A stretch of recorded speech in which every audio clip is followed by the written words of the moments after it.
The Shadow of the Wind is a 2001 novel by Spanish writer Carlos Ruiz Zafón and a worldwide bestseller. The book was translated into English in 2004 by Lucia Graves and sold over 1 million copies in the UK after already achieving success on mainland Europe, topping the Spanish bestseller lists for weeks. It was published in the United States by Penguin Books and in Great Britain by Weidenfeld Nicolson and by Orion Books. It is believed to have sold 15 million copies worldwide, making it one of the best-selling books of all time. Ruiz Zafón's follow-up, The Angel's Game, is a prequel to The Shadow of the Wind.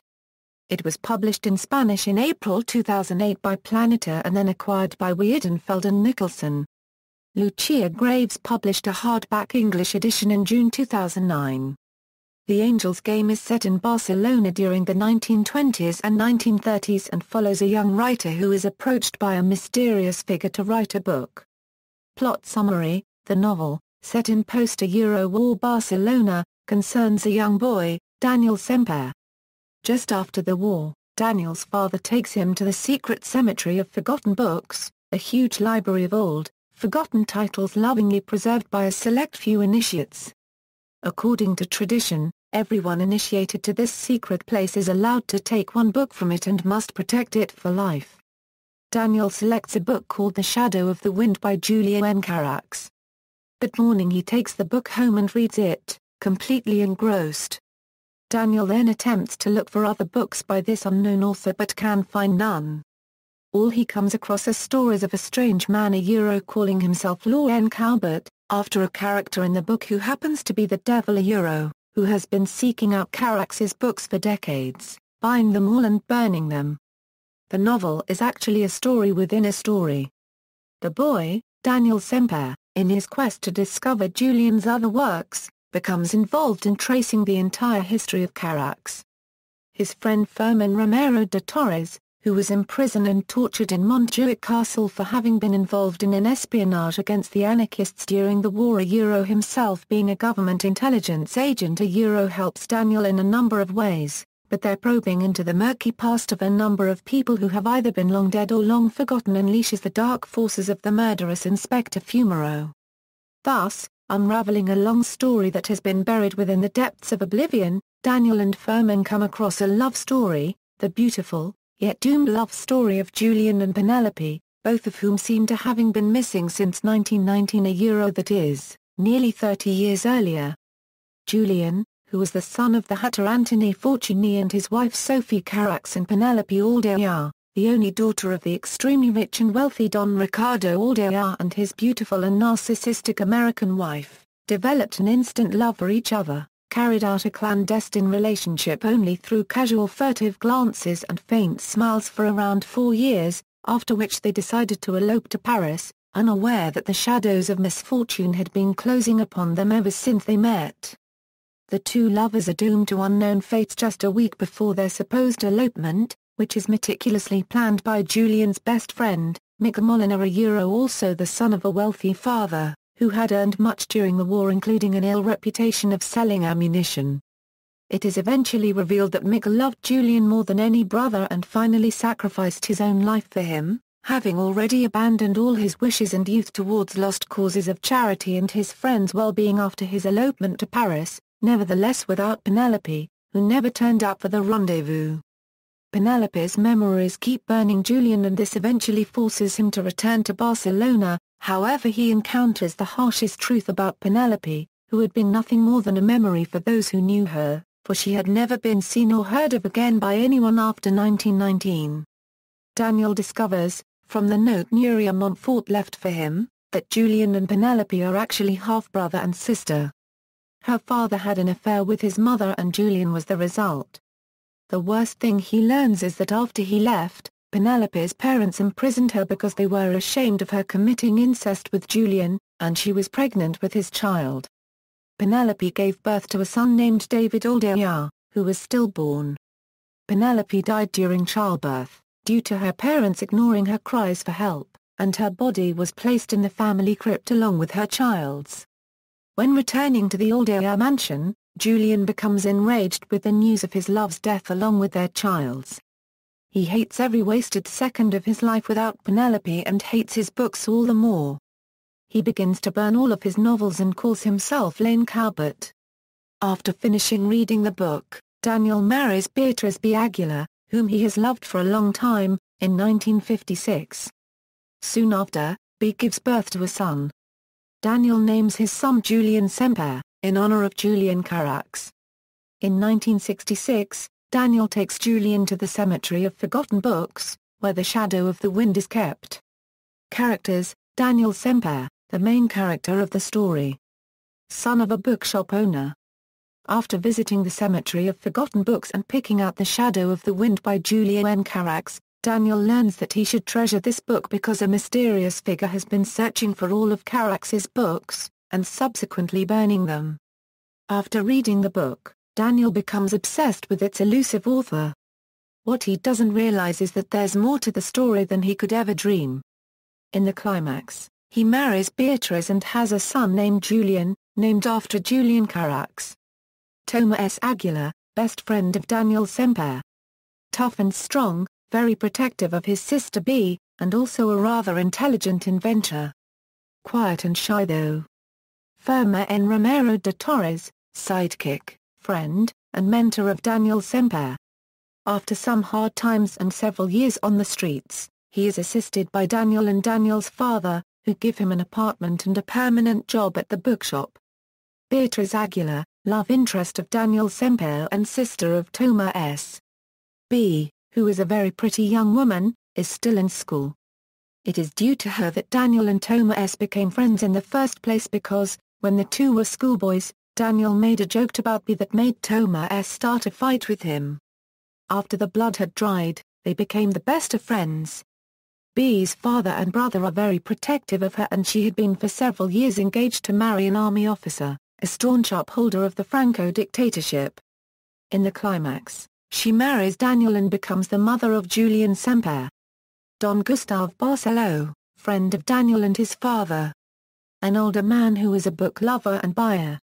He originally offers to buy The Shadow of the Wind from Daniel, who declines his offer.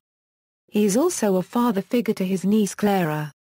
Clara Bar-Lacube, niece of the wealthy Don Gustave Bar-Lacube, who is very beautiful, yet blind. For several years, the young Daniel comes to her uncle's house to sit and read with her.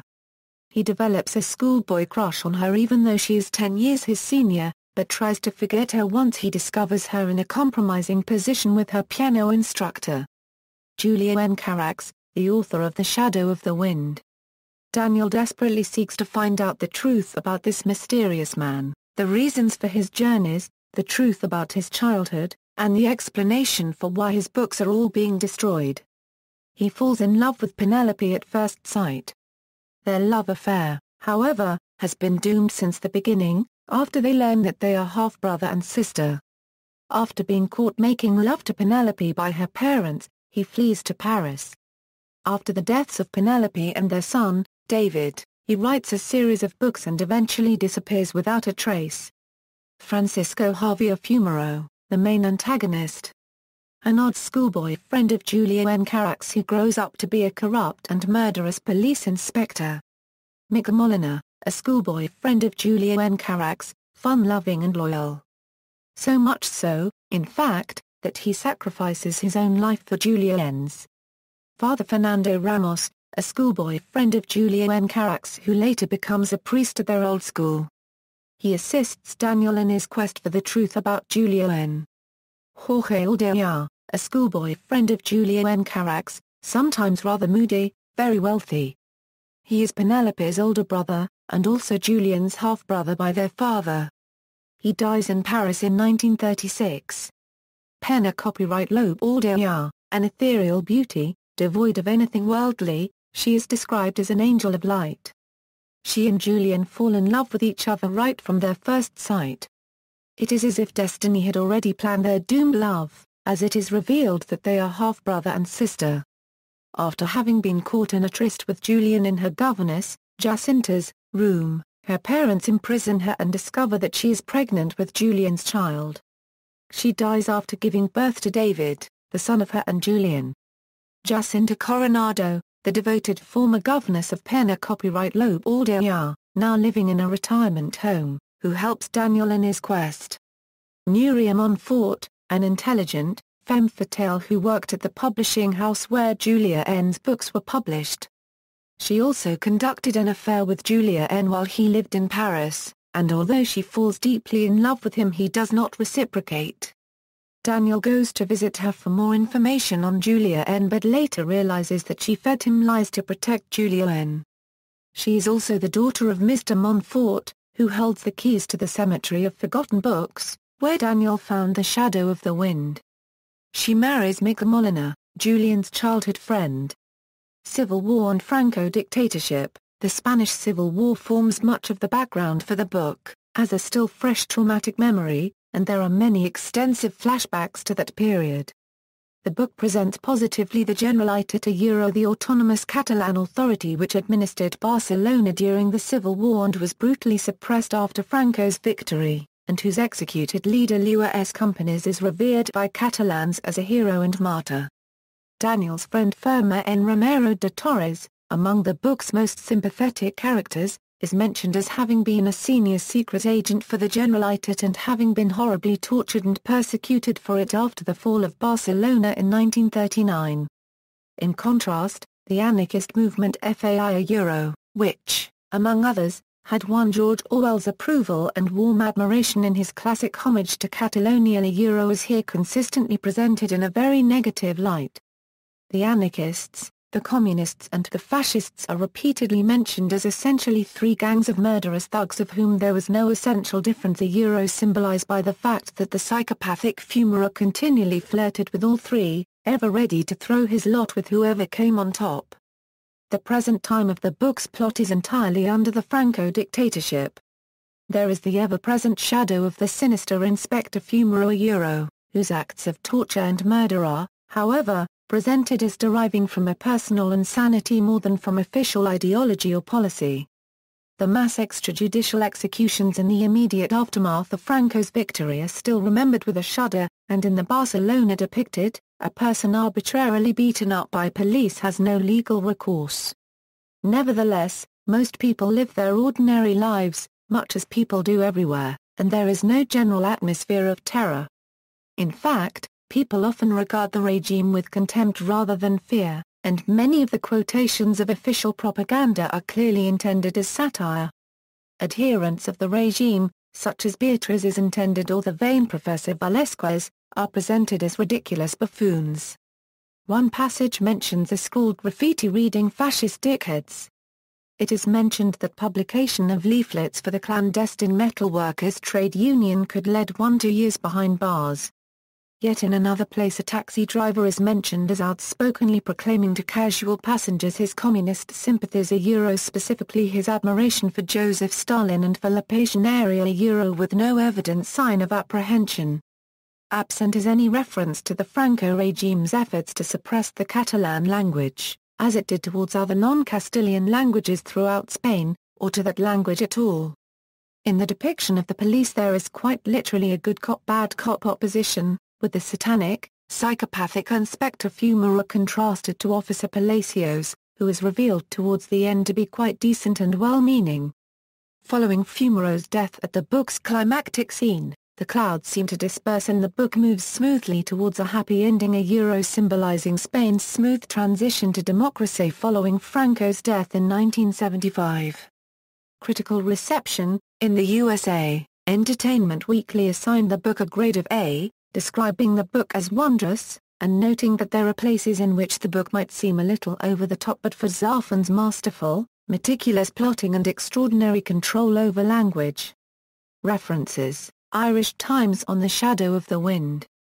His novel The Shadow of the Wind has sold more than 15 million copies worldwide, writes Arminta Wallace, review by Rebecca Asher Walsh, external links. Places in the book marked out both on the Barcelona city map and as a Google Earth Plaza Marks file, website about The Shadow of the Wind, author's English website, author's Spanish website, reviews, The Economist, April 1, 2004. The Shadow of the Wind book review by Barcelona Life, New York Times Review, Eder, Richard. In the Cemetery of Forgotten Books. New York Times, Arts section, April 24, 2004.